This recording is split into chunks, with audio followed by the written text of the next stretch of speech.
So there's an SEO metric that a lot of SEO agencies will track and report on, and if it's a high number, then they act like it's a really big deal, like it's some kind of a big accomplishment on their part. But the thing is, it's not. In fact, it kind of makes me angry sometimes because I think they're sort of gaslighting you, or okay, maybe not really gaslighting, but they're definitely misleading you when they say, "Oh, look at these numbers. Isn't this awesome? We're great." Because the reality is that this metric by itself does not matter. It doesn't matter when it comes to bringing more traffic. It doesn't matter when it comes to attracting your target audience.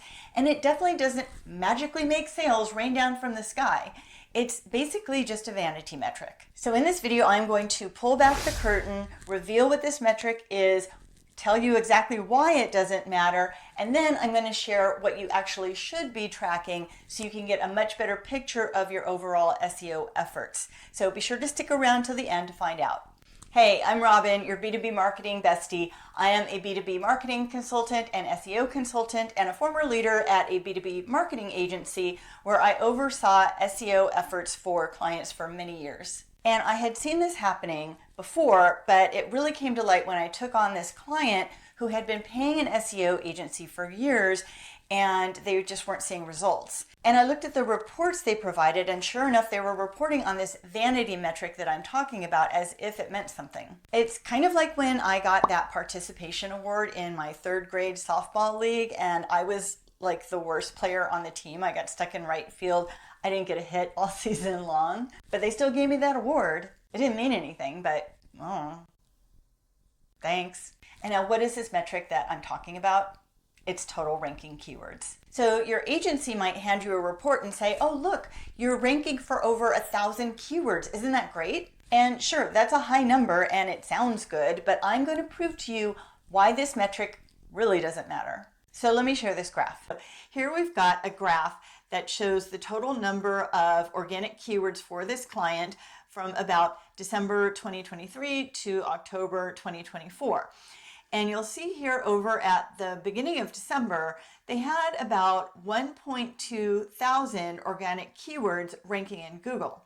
But then look at this graph here. While they were ranking for 1.2 thousand keywords, the organic traffic it was bringing to their website, which is represented by this graph here, was only around 500 or so. And this was about when they parted ways with that SEO agency. So then I started working with them and we implemented a new strategy around the end of February or so in 2024. And you'll see that the number of organic keywords they were ranking for started to decline. And while traffic remained pretty flat for a while, by the way, SEO is a long game, my friend, so sometimes it could take a few months before we start seeing results. But look here around the end of July. We got a big bump in traffic up to about 1.5 thousand, which is about 3 times higher than before, even though the keywords that they were ranking for were, a lot less than they were in December. And then in October, we got another big bump in organic traffic all the way to 2,000.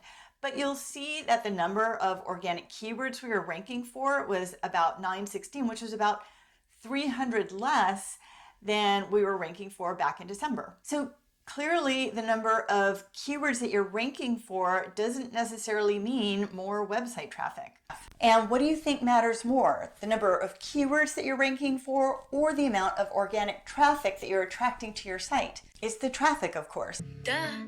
Now, here's why this happened. Even though my client was ranking for 1.2 thousand keywords, it didn't matter because, number one, these keywords were irrelevant to their business, and they were not the keywords that their target audience was searching for. And number two, they didn't have any relevant keywords ranking in the top 10, with the exception of the company name. Everything that they were ranking for was basically position 30 and above. And it's no secret that nobody clicks on searches past position 10 or so those rankings were basically useless. And the reason that organic traffic finally started surging is because we implemented a targeted strategy. We identified keywords that were relevant to their business, that their target audience was actually searching for, and made sure that they appeared in the top 10 search results. Now, if you want to steal my strategy, I actually have a video where I go over it all in detail, step by step. So I will link to it below if you want to check it out. So now, what metrics should you be measuring instead? I will get to those in just a second, but before I do, please take a moment to subscribe to my channel so you can keep getting more SEO and B2B tips that will help you get more leads and help you grow your business. And while you're at it, drop me a comment below and let me know what parts of SEO are you struggling with or are confusing you, because I would love to help you out. Okay, so here are 5 metrics that actually matter that you should be tracking. And the last one is one that's actually kind of fun to track. And it's one that I have seen SEO agencies just not even cover at all. But it is so important. Number 1 is total organic traffic. Now, earlier in the video, we saw a graph that showed organic traffic and how it increased after we implemented a targeted strategy. So this told us that our efforts were actually working. The new strategy was attracting new visitors to our website through organic search. And that's really what SEO is about, bringing more visitors to your website. Now, of course, we want them to be right fit buyers, and I'll talk about that a little bit more in a second. Number 2, you want to look at organic search queries. Now, this can be found in Google Search Console. And this report shows you the actual search terms on Google that people used that led them to click on your website's listing in the search results. And so this helps you understand what people are actually searching for when they find your site. And this is invaluable information when putting together your SEO strategy and your content strategy. You can use it to see which search terms are driving the most traffic so you can optimize existing content or create new content that targets these queries. And you might even identify keywords you hadn't even thought of. Just consider whether the person typing in this keyword is an ideal customer for you. Number 3 is organic search landing pages. Now, this can also be found in Google Search Console, and it shows you which pages on your site are getting the most organic search traffic. It shows you which URLs people land on from a Google search, and it also shows you impressions, clicks, and click-through rate. This helps you understand your most popular content and identify areas for improvement, like maybe optimizing your page titles and descriptions for a better click-through rate. And analyzing this data also helps you refine your overall SEO strategy and create more content that resonates with your target audience.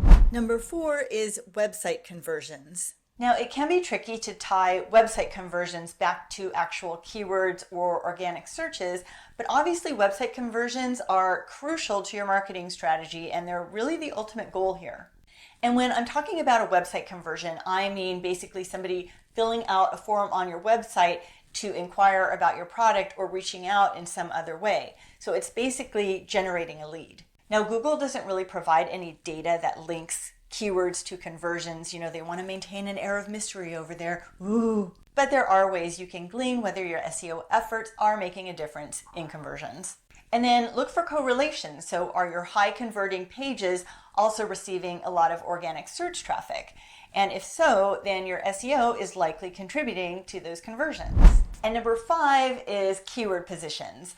And this is the one that I really love to track. So once you've identified your target keywords and then optimized the appropriate pages with them, then you want to see how you're doing in the search results. Because as we talked about before, if you're not ranking in the top 10, then most likely nobody's finding you, so you may as well not exist. I shouldn't say that, that's kind of mean. You exist, you matter, no matter where you're ranking, but people probably won't find you. Now, you're going to need to use an SEO tool to track your search ranking like SEMrush, which is what I use. And no, this is not sponsored. You could also use Ahrefs or MozPro or Ubersuggest that also has rank tracking. And here's a little secret. If you use these tools, you can actually see how any website is ranking in the search results, including your competitors. So in SEMrush, you just go up here, type in the URL, and then if you go down to the organic keywords section, it tells you the keyword and the position for every keyword the site is ranking for. And it's important to track these for your own website because you want to see if your optimization efforts are making a difference and getting you into those high rankings. And if they're not,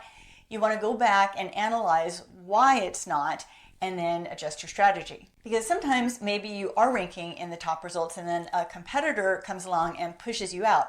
Or maybe Google changes its algorithm and it totally messes up your rankings. So you need to regularly monitor where you are appearing in the search results so you can adjust if needed. Now, beyond these 5, there are other metrics you should probably track, like backlinks and authority score and technical things like page speed.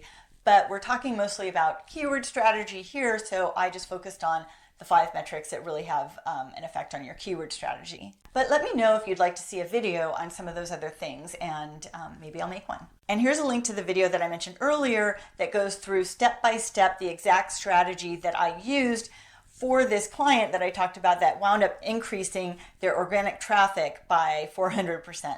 So be sure to check that out.